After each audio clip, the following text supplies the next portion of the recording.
Bismillahirrahmanirrahim. Assalamualaikum warahmatullahi wabarakatuh. Waalaikumsalam warahmatullahi wabarakatuh. Alhamdulillah, alhamdulillahirabbil alamin. Wassalatu wassalamu ala asyrafil anbiya'i wal mursalin wa ala alihi wa ashabihi ajma'in. Yang saya hormati adik-adik mahasiswa dan mahasiswi yang saya muliakan, pada sore hari ini alhamdulillah kita masih diberikan kesempatan dan kesempatan mengikuti mata kuliah yang saya asuh, yaitu manajemen risiko. Jadi pada kesempatan ini ataupun katakan yang pertama sekali kita ya tentunya harus mengerti ya tentang apa itu yang dikatakan dengan risiko. Jadi pengertian risiko yang pertama sekali menurut Quran itu tahun 1978, yaitu risiko adalah ataupun kerugian. Risiko adalah kemungkinan kerugian. Risiko adalah ketidakpastian. Ini pengertian dari Quran ya, 1978. Yang kedua, menurut statistik, kemungkinan terjadinya perbedaan antara hasil aktual atau realisasi dan hasil yang diharapkan. Jadi dapat disimpulkan bahwa risiko dihubungkan dengan kemungkinan terjadinya akibat buruk atau kerugian yang tidak diinginkan atau tidak terduga. Jadi inilah risiko ini. Kadang-kadang risiko ini kita begitu sudah bergerak, sudah melaksanakan kegiatan, itu bagaimana maksudnya yang akan kita hadapkan kegiatan tersebut di luar dugaan kita ataupun di luar sangkaan kita, ini kita tidak mengetahui. Rupanya kadang-kadang sudah terjadi risiko, baik itu risiko itu memang berat, sedang ataupun ringan ya. Klasifikasi risiko berdasarkan asal atau sumber manusia atau masyarakat, seperti siklus bisnis, inflasi, peperangan. Jadi inilah yang dikatakan berdasarkan asal usulnya, asalnya sumber. Jadi sumbernya dari manusia. Manusia itu siapa? Kalau lebih dari satu orang bergabung sudah berkomunikasi, maka dikatakan dengan istilah masyarakat. Seperti siklus bisnis. Siklus bisnis ini ada kalanya untung, ada kalanya rugi, dan ada kalanya memang tidak ada apa-apa, tidak ada risiko, ya? Tidak ada rugi dan tidak ada untung. Jadi itu namanya bisnis ya, siklusnya. Siklus itu merupakan suatu ya. Sudah itu inflasi. Inflasi ini kita sudah rasakan sekarang ini. Kalau dulu nilai nominal uang 50.000 rupiah itu kalau kita belanja itu semua cukup ya, barang-barang misalnya pasar ya. Kita berbelanja untuk keperluan seharian, kebutuhan rumah tangga. Coba sekarang bawa uang 50.000, kita berbelanja di pasar, ya. Pasar katakan dengan apa? Pakai impres, apa itu impres? Ya, pakai impres itu jadi kita lihat. Oke, lanjut. Jadi baik, klasifikasi risiko berdasarkan asalnya, yaitu sumber. Berarti yang pertama manusia, garis miring masyarakat, seperti siklus bisnis, inflasi, dan peperangan. Jadi kita lihat, kalau manusia satu orang itu belum dikatakan masyarakat. Kalau sudah bergabung lebih daripada 2 atas dan sebagainya, sudah bergabung dan dia bisa berusaha, bisa berkumpul, itu baru dikatakan masyarakat. Seperti siklus bisnis. Jadi siklus bisnis itu perusahaan, ya, sekali lagi ada untungnya dan ada rugi. Begitu juga inflasi. Kalau dulu nilai mata uang lebih berharga dibandingkan dengan sekarang. Kalau dulu itu contoh, harga emas itu bisa sekitar 24 berbanyak murni 2.400.000 ya. Sekarang sudah menjadi 2.700.000 lumayan. Mas Budi, ya, Mas Budi. Jadi dalam hal ini kita tidak bisa mengatakan bahwasanya inflasi itu memang tidak terjadi, pasti terjadi. Ya. Sudah itu ada lagi peperangan. Sekarang apa yang peperangan sekarang dunia yang mempengaruhi semua negara, hampir seluruh dunia itu, termasuk Uni Eropa, itu peperangan antara Rusia dengan Ukraina. Itu kan sudah habis fasilitas Ukraina dan sebagainya, sehingga gandum tidak bisa dikirimkan, pelabuhan sudah ditutup dan sebagainya.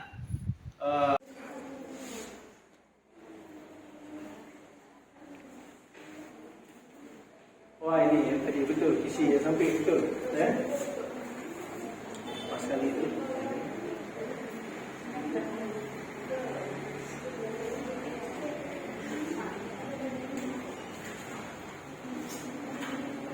Jadi baik, sudah sampai ke isi tadi. Dampak sosial terlalu besar. Jadi peraturan yang tidak kondusif, total risiko melebihi batas ambang. Jadi ini bisa lihat total risiko melebihi batas ambang itu masih batas yang memang diharapkan, yang ambang, batas maksimal ya, ambang ya. Baik, selanjutnya mengurangi risiko, pengendalian risiko, metode pencegahan yang pertama sekali. Bagaimana mengurangi? Yang pertama sekali, andai kata terjadi risiko, kalau memang suatu kegiatan dilaksanakan, ini bagaimana cara metode untuk pencegahan itu akan dicari. Dan selanjutnya metode diversifikasi. Jadi di sini juga. Dan selanjutnya metode lindung nilai alamiah. Ya.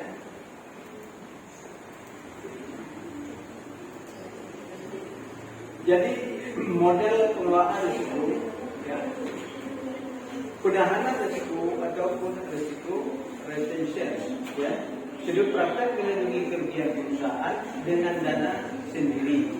Ini juga model pengelolaan risiko.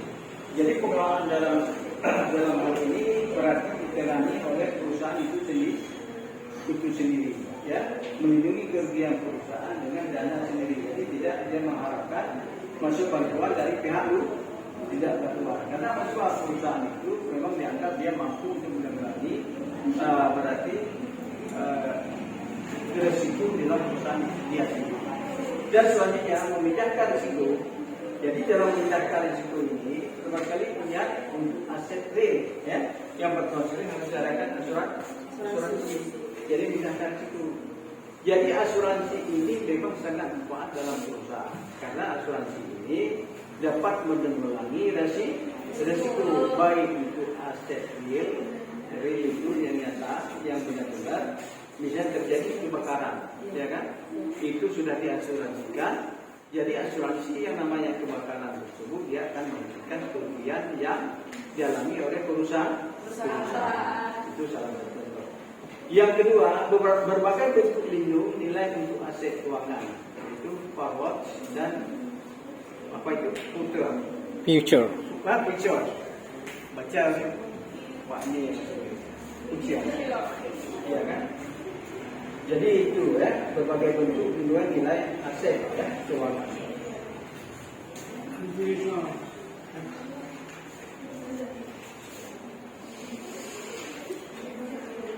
Monitor dan pengendalian risiko. Manajer perlu memastikan bahwa pelaksanaan pengelolaan risiko berjalan sesuai rencana. Ini juga melakukan yang memastikan pelaksanaan pengelolaan risiko berjalan sesuai rencana ini adalah oleh manajer.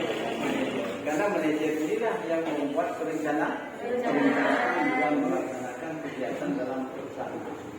Ya. Dan sekaligus monitor dan menilai risiko. Dan selanjutnya, manajer perlu memastikan bahwa model pengelolaan risiko cukup efektif.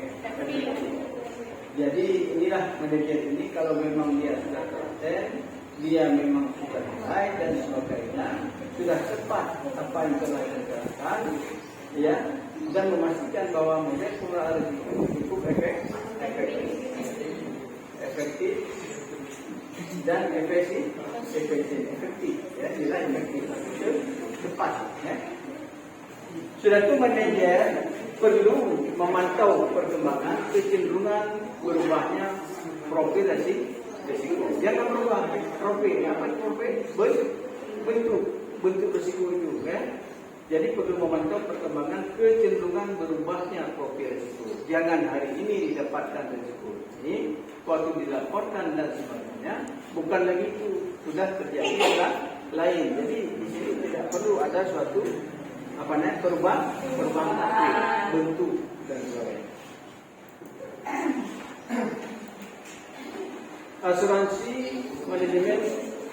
Asuransi sebagai manajemen risiko di sekretariat.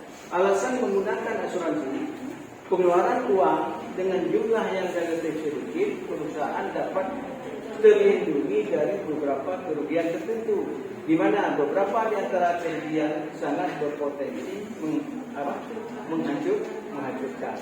Jadi dengan adanya asuransi sebagai manajemen risiko, berarti dia bisa maksudnya untuk pulih kembali, ya, di dalam kehilangan beberapa aset ataupun barang dalam perusahaan, ya, ini dapat terlindung, ya, beberapa kerugian tertentu, di mana beberapa antara kerugian sangat berpotensi menghancurkan. Jadi kalau memang barang-barang yang diasuransikan itu, ya tentunya asuransi harus menanggung dan menjamin untuk membayarnya, ya. Kriteria risiko yang dapat diasuransikan ini kita lihat predictability, berarti dapat diramalkan. Jadi apa kira-kira diramalkan? Kalau terjadi ini. Misalnya contoh kebakaran itu kan ramal kan? Kamu tahu itu akan terbakar tanggal sekian bulan sekian, tahu kan? Jelas kan? Ataupun gempa seperti Cianjur dan sebagainya. Jadi ini memang tidak bisa diramalkan, ya. Jadi asuransi ini juga perlu disiapkan, ya. Bisa diasuransi.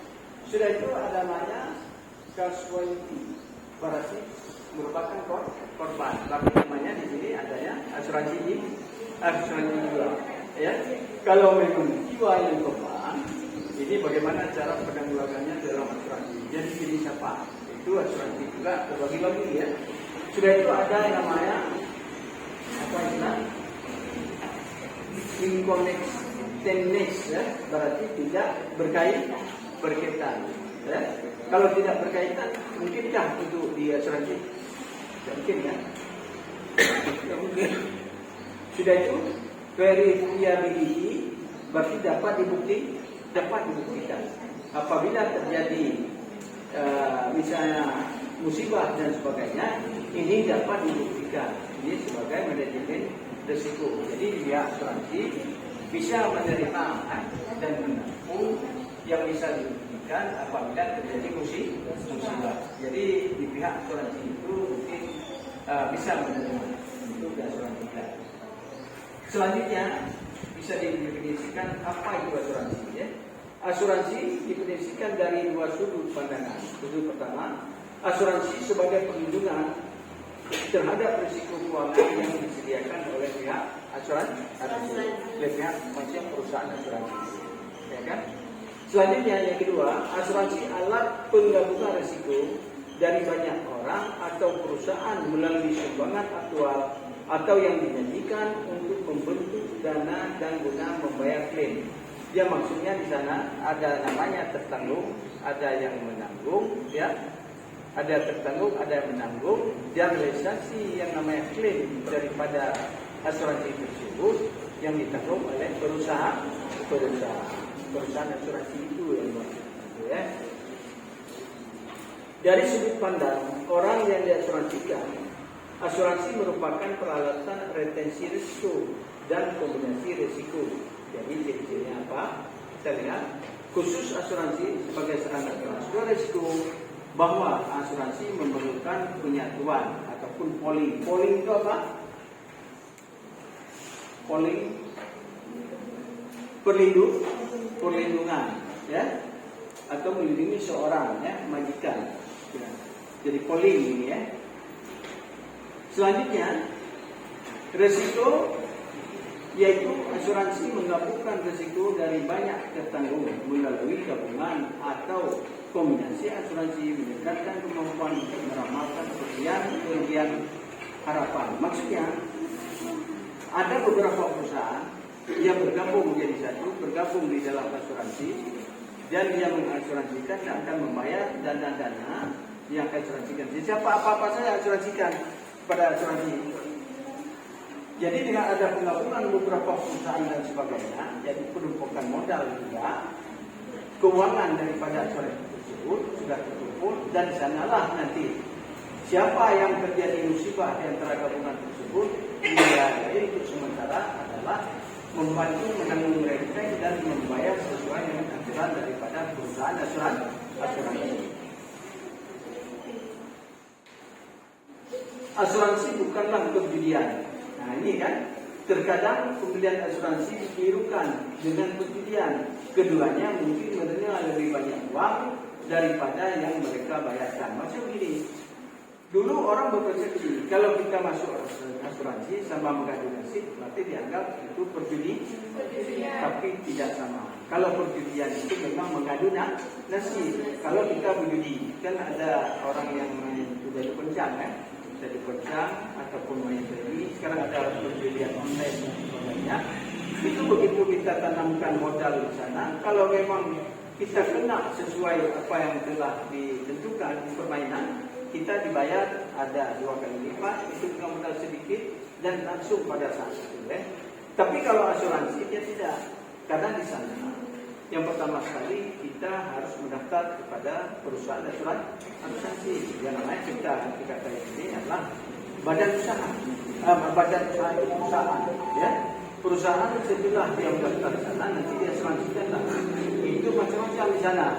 Asuransi apakah yang namanya perusahaan itu sendiri, ada asuransi untuk karyawan juga namanya apa sekarang, asuransi tenaga kerja juga diasuransikan. Jadi tenaga kerja itu dia tentunya SDM ya, sumber daya manusia yang ada di dalam itu karyawan dan karyawati. Inilah yang akan diasuransikan kepada asuransi dalam bentuk asuransi yang namanya kesehatan. Jadi dengan sekarang itu mengambil kelasnya, ada yang namanya kelas kelas eksekutif ya, ada namanya kelas 2 ya, ada yang kelas biasa ya. Ini juga menurut nilai bayar. Jadi begitu juga karyawan yang ada dalam perusahaan tersebut dia punya kelas ya. Sama juga dengan pegawai-pegawai di pemerintah. Yang golongan 2 ini tempatnya ini, yang golongan 3 tempat ini, golongan 4 tempatnya lebih istimewa. Di sana juga yang namanya staff, dia ketika dia bayar premi sesuai dengan asuransi yang diambil untuk kesehatan itu berapa, kelas apa. Yang middle-nya itu loh dia tadi, yang middle-nya yang di tengah-tengah itu karena gajinya besar, dia mungkin mengambil yang kelas sudah menengah. Yang tinggi lagi dia akan mengambil fee yang lebih mahal dan dibayar. Itu sekarang ditanggung oleh perusahaan, dipotong lagi itu sesuai dengan gaji yang diperoleh dari perusahaan itu. Jadi hasil ditentukan oleh kejadian berpeluang melalui pembelian asuransi tertanggung memindahkan transfer risiko muting yang ada. Sedangkan seseorang penjudi menciptakan risiko spekulatif. Spekulatif maksudnya di sini kalau kita yang bekerja ya, berarti risiko yang ada melalui pembelian kita kan sudah dulu membayar ya, membayar dulu kelas BPJS itu yang berapa gitu ya, dan bayar. Tapi kalau kita kerja sudah dibayar oleh perusahaan ya. Tapi kalau dalam perjudian apakah ada seperti ini? Tidak bisa kan, uang biji sebagainya akhirnya begitu menang ini sudah bukan lagi itu asuransi, bukan lagi dia, malah itu mungkin pribadi mungkin dia memanfaatkan hal-hal yang kepentingan yang lain. Tapi kita sudah diatur dengan ketentuan yang ada di dalam perusahaan. Karena kita sudah memiliki yang namanya karyawan daripada perusahaan. Jadi perbedaan asuransi dan bonding dari apa itu bonding? Bonding itu merupakan suatu ikatan ya. Sudut obligasi, yaitu perlindungan yang disediakan oleh surat bond adalah mirip asuransi. Selanjutnya, surety yang berbadan hukum dianggap sebagai insurans. Dalam segi hukum pada sebagian besar sebagian terbesar perusahaan asuransi. Kerugian yang besar memiliki bonding departemen tersendiri. Jadi bonding tadi itu apa? Suatu ikatan, ya kan? Jadi suatu ikatan kita dengan perusahaan tidak bisa lepas. Di samping kita juga punya atasan. Jadi kan ada di situ. Ada perusahaan asuransi itu sebagai apa namanya penjamin dari situ. Ya, penjamin dari kita. Macam ada kata meninggal, ya, ada kata sakit dan sebagainya, kematian. Sedangkan yang apa namanya membayar sebagai penanggung resiko, yang membayar segala biaya dan sebagainya ditanggung oleh perusahaan tempat kita bekerja. Itu sesuai dengan kelas yang diambil, ya, sesuai dengan grade pegawai, ya, yang dipekerjakan dalam suatu perusahaan itu sendiri.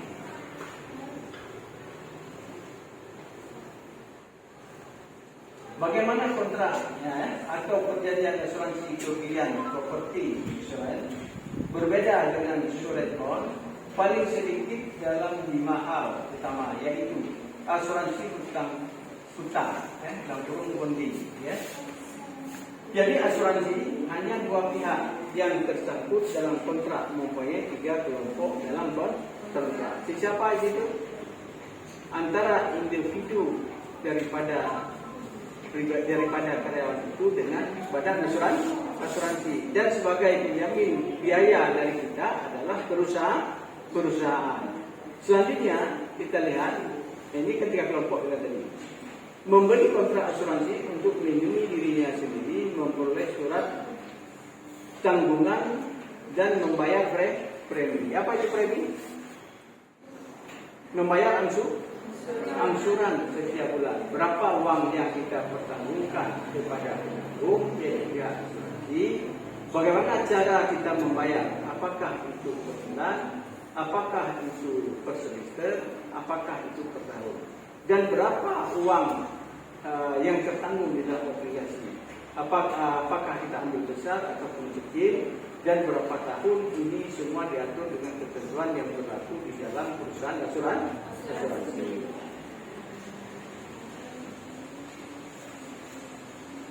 Jadi membayar premi itu. Jadi kita sudah diberikan polis. Polis itu adalah surat berharga. Kita sebagai pengguna polis, sebagai anggota, ya, asuransi yang sah, ya, itu kalau memang hari ini kita diberi polis baru keluar, kita usulkan misalnya kemarin, hari ini keluar polis, terjadi kita misalnya meninggal dan sebagainya, sedangkan kita kontrak untuk dana meninggal jiwa, asuransi jiwa bisa 50 juta, walaupun tetap setelah itu kita membayar 50 juta. Yang menerimanya siapa?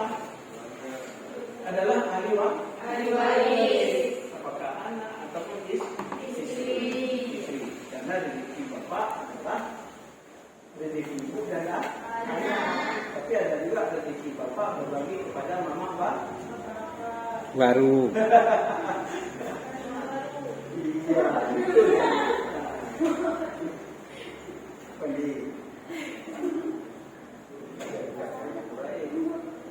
Soal itu kerugian haruslah bersifat kebetulan jika dibandingkan dari sudut tanggung. Jadi kerugian itu banyak sekali daripada asuransi itu sendiri. Kalau banyak yang meninggal kan banyak kerugian, ya. Tapi kalau memang sedikit meninggal, asuransi ya tenang saja, ya.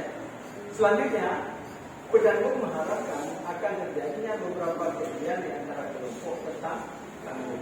Memang diharapkan demikian, ya. Sudah itu penjamin tidak mempunyai hak meminta pergantian kepada kepala atau pengembalian, tidak minta. Selanjutnya, hutang ataupun bonding, ya, hutang ataupun bonding. Jadi mempunyai 3 kelompok dalam kontrak, ya kan? Siapa 3 kelompok dalam kontrak itu? Ada kelompok individu, ada kelompok perusahaan, ada yang menanggung dan ada yang tertanggung. Sudah itu memperoleh surat tanggungan dari membayar